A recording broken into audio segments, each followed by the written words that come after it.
मैं शमशेर खान, सहाचार्य गणित, राजकीय कन्या महाविद्यालय चोमू।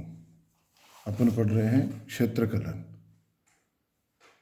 क्षेत्रकलन में अपन कुछ क्वेश्चन डिस्कस करेंगे। पहला क्वेश्चन है वक्र y square into a minus x is equal to x square. ये किसका समीकरण है? सिसोइड का। इन नाम पे आपको जाने की जरूरत नहीं है।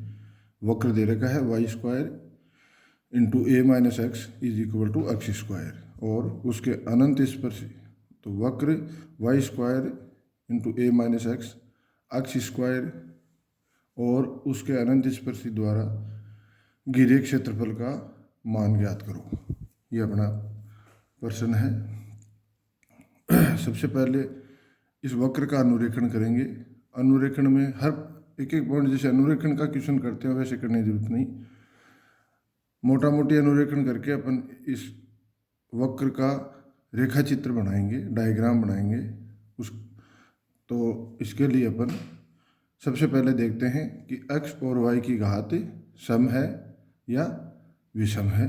तो अपन लिखेंगे वक्र के समीकरण में y की घात सम है, अतः वक्र x के सापेक्ष सममित है। x के सापेक्ष सममित है। ठीक है, मतलब आधा हिस्सा x के ऊपर है और आधा हिस्सा x के नीचे है।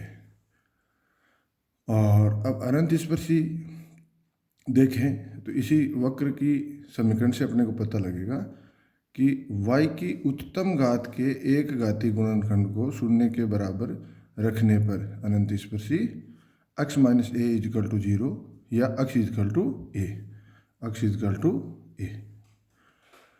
वक्र का समीकरण y square is equal to x cube upon a minus x या y is equal to under root x cube upon a minus x.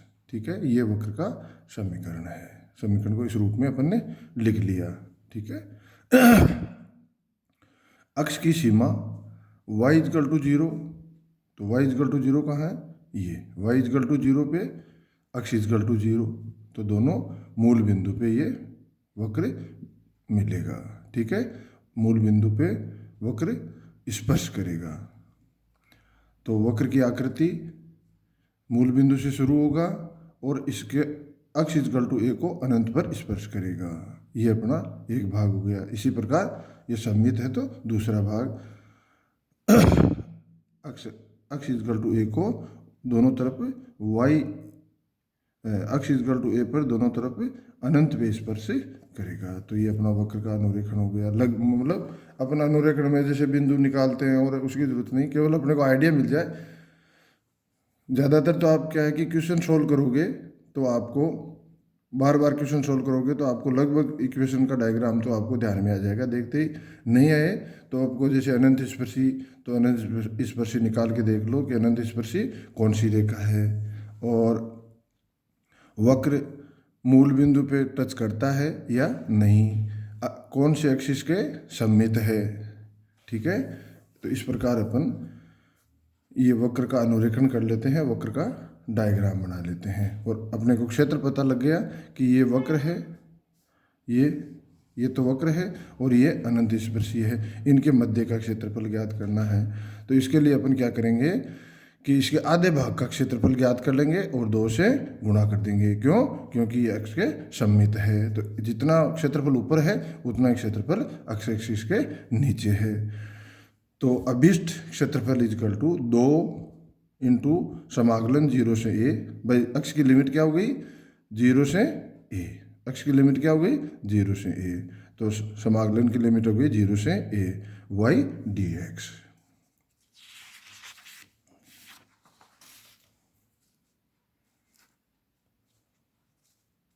तो अगला स्टेप मिल जाएगा समाकलन 0 से a और y का अपन मान रख देते हैं under root x cube upon a minus x d x. ठीक है, अब अपन साधारण जो समाकलन करते आए हैं उन्हीं विधियों से अपन समाकलन कर लेंगे। माना x is equal to a sine square theta, तब dx is equal to 2a sine theta cos theta d theta. ठीक है, और इसकी लिमिट भी बदल जाएगी। तो अपन लिखेंगे सीमाएं, जब x इजकल टू 0 तो थीटा का मान क्या होगा? 0। जब x इजकल टू a तो थीटा का मान होगा pi by 2। X is equal to a, तो थीटा का मान होगा π/2। इसलिए अभिष्ट क्षेत्रफल 2 इंटू समाकलन 0 से π/2 √a³ साइन 6 थीटा अपॉन मतलब साइन की power 6 theta upon a minus a sine square theta into 2a sine theta cos theta d theta. ठीक है, और सिंप्लीफाई करें तो अगला स्टेप मिलेगा 2 समाकलन 0 से π/2 a की power 3/2 sine cube theta upon a की power 1/2 cos theta into 2a sine theta cos theta d theta. और सिंप्लीफाई करें तो अगला स्टेप मिलेगा 4a²। भाई देखो a की घात 1/2 यहाँ से कम हो जाएगी तो a और a² और 2 बाहर आएगा तो 4a² समाकलन 0 से π/2 साइन 4 थीटा डी थीटा। अब इसमें क्या करेंगे, गामा सूत्र लगाएंगे। तो गामा सूत्र लगाने के लिए उसको उस रूप में लिख लेते हैं। तो अगला स्टेप मिलेगा 4a² समाकलन 0 से π/2 साइन 4 थीटा कोस 0 थीटा मतलब साइन की घात 4 थीटा कोस की घात 0 थीटा डी थीटा। अब गामा सूत्र लगाएंगे तो 4a² gamma 5/2 gamma 1/2 upon 2 gamma 3। और गामा को अपन आगे सिंप्लीफाई करें तो अगला स्टेप मिलेगा 4a² 3/2 इंटू 1/2 गामा 1/2 गामा 5/2 को अपन लिख सकते हैं 3/2 इंटू 1/2 गामा 1/2 और ये गामा 1/2 अपॉन 2 और गामा 3 को लिख सकते हैं 2 इंटू 1। और सिंप्लीफाई करेंगे तो अपने को मिलेगा 3/4 πa²। तो जो अपने को क्षेत्रफल ज्ञात करना था वो अभिष्ट क्षेत्रफल क्या हो गया भाई 3/4 πa²। एक क्वेश्चन और सोल्व करते हैं। वक्र x² y² is equal to a² into y² minus x², वह उसके अनंत स्पर्शी द्वारा घिरे क्षेत्रफल का मान ज्ञात कीजिए। वक्र x² y² is equal to a² into y² minus x², वह उसके अनंत स्पर्शी द्वारा घिरे क्षेत्रफल का मान ज्ञात कीजिए। तो सबसे पहले तो अपन वक्र का डायग्राम बनाएंगे। तो वक्र का डायग्राम बनाने के लिए, वक्र का अनुरेखण करने के लिए सबसे पहले अपन देखते हैं कि इसमें x और y की घातें सम है, x की घात सम है या y की घात सम है या दोनों की घात सम है। तो यहाँ क्या है, वक्र के समीकरण में x तथा y की घात सम है। तो x और y दोनों की घात सम है, इसका मतलब क्या हो गया, ये yx तथा x के सापेक्ष सममित है। ठीक है, वक्र का समीकरण है उसको इस रूप में लिख सकते हैं x² minus a² into y² plus a² x² is equal to 0। ये इस रूप में क्यों लिखा है कि अपने को जो अनंत स्पर्शियाँ कहाँ होगी, 1 होगी, 2 होगी या ज़्यादा होगी। तो अनंत स्पर्शी के लिए तो यहाँ क्या है, y² का गुणांक है x² माइनस a², x² का गुणांक है a²। तो अपन कह सकते हैं कि x और y की उच्चतम घात के गुणांक को अपन देखते हैं कि अक्षों के समानांतर अनंत स्पर्शियाँ कौन सी होगी। तो यहाँ x² की उच्चतम घात है, x की घात उच्चतम घात है 2 और उसका गुणांक है a²। तो x की उच्चतम घात का गुणांक अचर है, इसलिए x एक्सिस के समानांतर कोई अनंत स्पर्शी नहीं होगी। y की घात उच्चतम घात 2 है, तो y² का गुणांक x² माइनस a² है।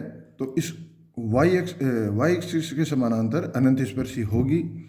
और वो कैसे प्राप्त करेंगे, तो y की उच्चतम घात के एक घाती गुणनखंडों को शून्य के बराबर रखकर अपन अनंत स्पर्शी ज्ञात करेंगे। तो इसके एक घाती गुणनखंड क्या हो गए भाई, x माइनस a और x plus a, x minus a और x प्लस a। ठीक है, तो अपन ने लिख दिया चूंकि x की उच्चतम घात का गुणांक अचर है, अतः x के समानांतर अनंत स्पर्शी नहीं होगी तथा y की उच्चतम घात के गुणांक के एक घाती गुणनखंडों को शून्य के बराबर रखने पर x minus a is equal to 0, x plus a is equal to 0 या x इजकल टू a और x is equal to minus a।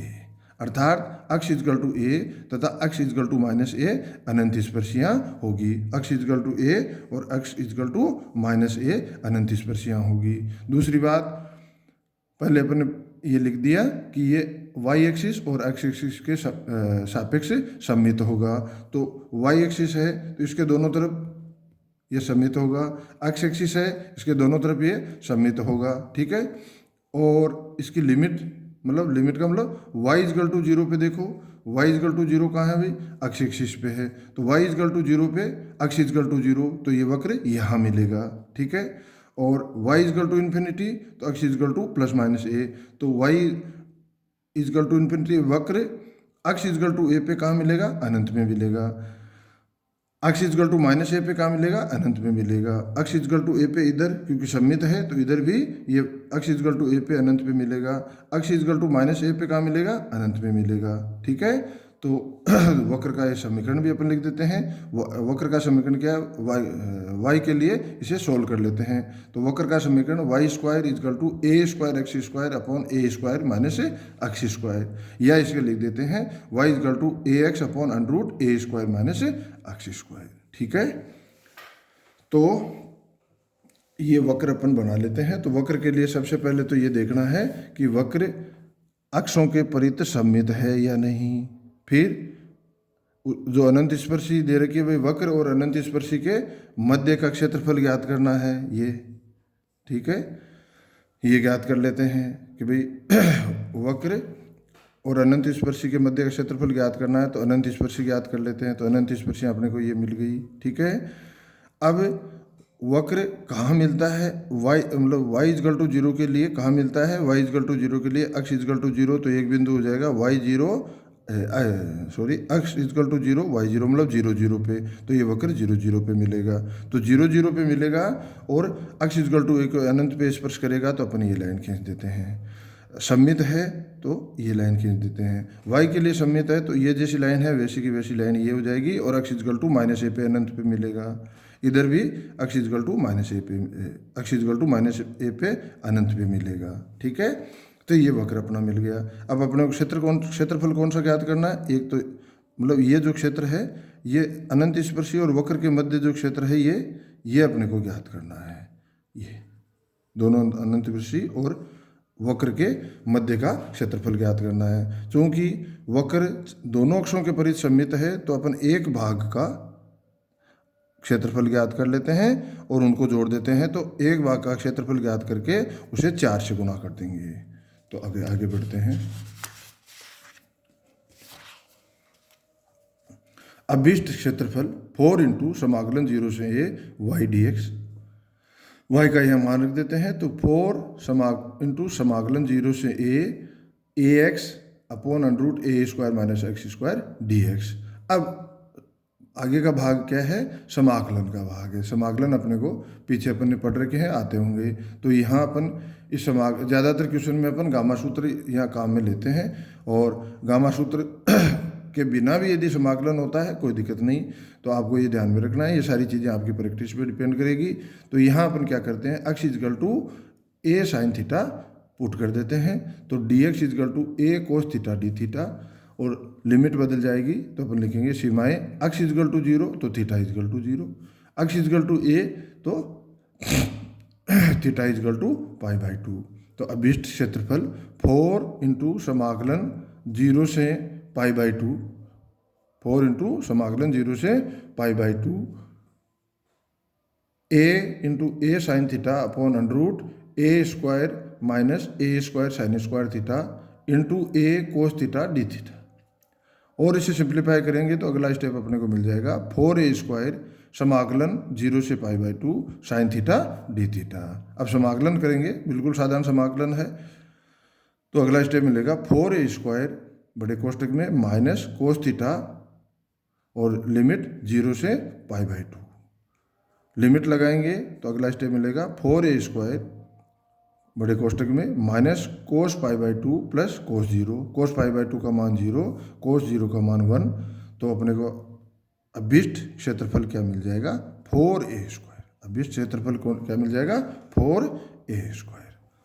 तो इस प्रकार ज़्यादातर क्वेश्चन अपने मेन चीज़ इसमें दो ही पार्ट है, एक तो वक्र का अनुरेखण करना और एक ये जो समाकलन अपने पास प्राप्त होता है उसका समाकलन करना। समाकलन आप लोगों ने पहले भी पढ़ रखा है और अब बार बार प्रैक्टिस करोगे तो समाकलन आप कर सकते हो। धन्यवाद।